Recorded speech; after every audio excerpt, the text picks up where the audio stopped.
Next देखिए CBSE का numerical है।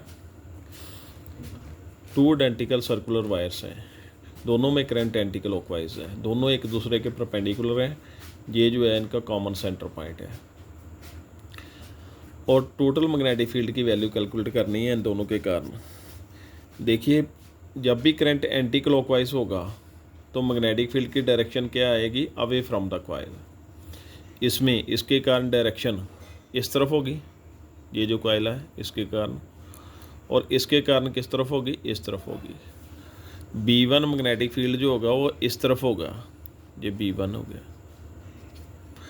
और B2 जो होगा इस कॉइल के कारण वो इस तरफ होगा, वो इस तरफ आ गया, और ये हो गया इनका रिजल्टेंट मैग्नेटिक फील्ड। और B1 की सर्कुलर कॉइल के कारण जो मैग्नेटिक फील्ड की वैल्यू है, जो ये है डायरेक्शन आपको बता दी, ये फार्मूला होता था। और B2 के कारण भी सेम ही होगा क्योंकि करंट दोनों में सेम है। अब रिजल्टेंट कैलकुलेट करना है तो B1 की डायरेक्शन इस तरफ बताइए आपको और B2 की डायरेक्शन इस तरफ।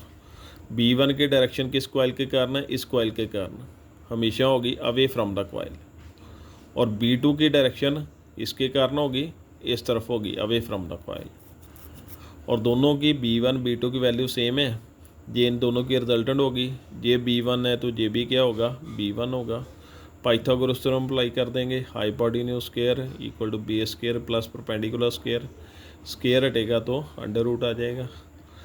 B2 और B1 सेम है, B2 की वैल्यू भी B1 पुट कर दी, और ये क्या अंडर रूट के अंदर क्या बन गया, 2B1 स्क्वायर।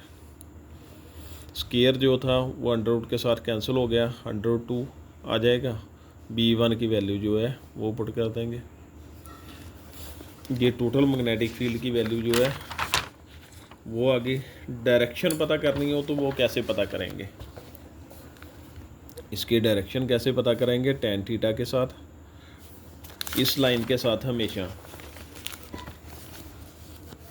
इस लाइन के साथ हमेशा क्या आएगा, कॉस आएगा हॉरिजॉन्टल लाइन के साथ। इस लाइन के साथ क्या आएगा, हमेशा साइन आएगा, और इस लाइन के साथ कौन सा आएगा, tan आ जाएगा। tan रिजल्टेंट मैग्नेटिक फील्ड की डायरेक्शन बताएगा,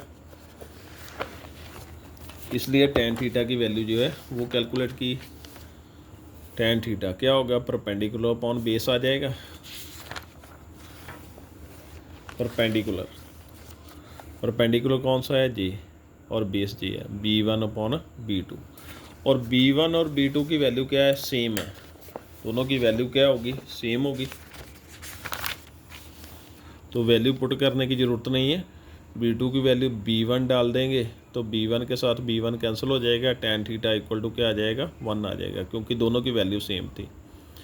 और tan कब 1 होता है, tan 45, ऐसे लिख देंगे, tan theta equal to tan 45, tan 45 की वैल्यू 1 होती है, ये कैंसिल हो जाएगा, थीटा इक्वल टू 45 आ जाएगा।